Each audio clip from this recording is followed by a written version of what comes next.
The isolation helped me to be very aware of my now moment without having disruptions or distractions. Being surrounded by wonderful children and their joy and their pureness, that energy gave me hope.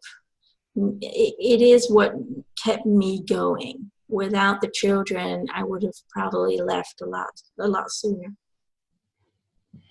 Now, when you say children, your children that you had, or just children in general? All children. I would receive drawings. I would have groups come over and we would have fun. And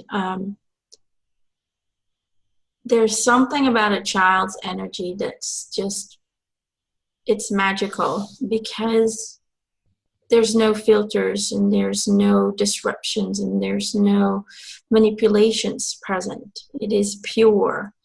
And I never felt that with the people around me. I never felt like I could trust anyone. The only people I could trust were younger. And those are the people I felt connected with and I felt comfortable with. And I know that was very weird to a lot of people, but when you grow up and you can't even trust your own mom and dad to love you and to support you and to be there unconditionally for you, when you grow up with people who are supposed to love you and they always have agendas behind everything that they do, when all of your friends and all of the people that you work with, they do it for something, to get something out of it, you lose your trust in people. You lose your faith in humanity. And children was the only pure energy that I could connect to that truly restored my faith in mankind, that there were still possibilities and opportunities to create a society where everyone is loved and accepted and could be who they wanted to be. And that was the great thing about a child's power, I think. You always said we can learn a lot from children, from their innocence and wonder at how they look at the world. From the perspective of where you are now, do you still believe this? Is there any advice you can give us to help us heal the world? Absolutely. Like I said, children have that pure, unaltered, unpolluted connection with themselves, with their environment, and with their source. So their knowledge and their understanding of what we are here to do and who we are supposed to be is really spot on. And then what happens is we alter them. We take away their magic. We provide them with fears, with false truths, with misbeliefs that really destroys the connection with their own source.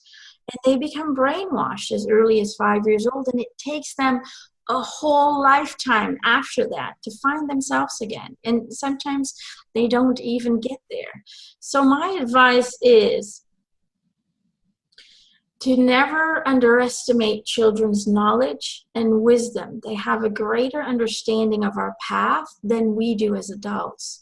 So teach them the tools that they need to nourish their inner wisdom and to hold on to their own beliefs and truths, because your reality is always created by your own beliefs and by your understanding of the universe. So don't predetermine who they should be or what they should do, but allow them to be free to make those choices themselves, and always support them in their dreams and their desired adventures, and just love them unconditionally. Don't teach them how to fail, but teach them how to grow from disappointment. That is my advice to every parent out there. Michael, do you visit the person who plays your music? I sometimes get a feeling when I play your music. So I think she's asking, we all know what she's asking, which is when we connect, when we play your music and we kind of reach that place, do you connect and do you pop in?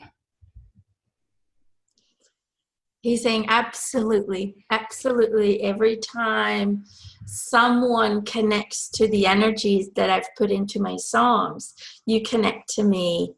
And I know that might sound very unreal to some people because there are millions of people listening to my music every day, whether it's on the radio, whether it is on CD, whether it's on YouTube, you name it.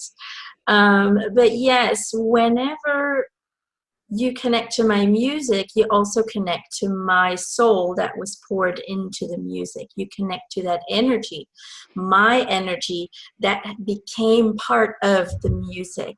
Let me try and explain something really quickly, he says. You see, what we create in this world becomes you. It is you. And so that energy of my my creations is similar, or is pretty much identical to my energy. And so just you thinking about listening to me, or just you thinking about pulling out that CD, just the thought of it, before you even listen to the music, instantly connects to my energy, instantly connects to me on a vibrational level. And so right there, we are connected because you're thinking of me. And I think that's very important to know, because when people cross over, a lot of people think they have to call people in order to connect. But just you thinking of a person, just you having a memory of a person right there, in that instant, they are aware that you are connecting to them and they are with you in that moment. So yes, I do help a lot of people in their dreams as well. A lot of people dream of me, and I do really come and visit you. It's not an extra effort for us. We don't have to, put people on hold. Hold on, let me visit this person first, and they'll come visit you. It doesn't work that way. We can split our energy up in as many entities and as many connections as we need to. That's a very simple thing for us to do. But please know and understand that if you do feel my presence, I am always there. And know that if you do listen to me, I am aware that you are connecting to my energy in that moment.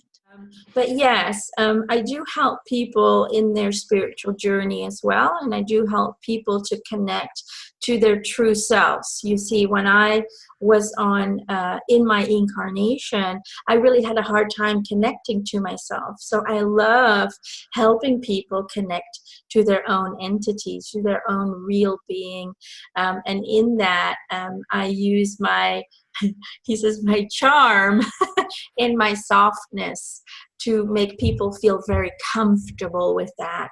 So I basically help them to relax, to feel comfortable, to feel safe. And that's what my energy does to them. And so that's how I try to help them to not be fearful, to reach out to spirit, to not be fearful, to reach out to their true existence.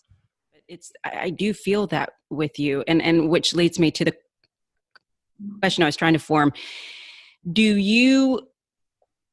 you here often, or are you a being that doesn't really reside on this plane very often? I do have several incarnations as a human being. However, it is not my most frequently chosen incarnation. A lot of times I reside in nature itself. I love being trees. I love being mountains.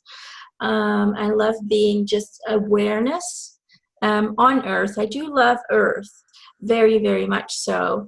But a lot of times it's mostly in the area of nature, or it is in the area of the Pleiadian family. And that's where I reside very much so, because protection and unconditional love, compassion for one another is very deeply grounded inside of me.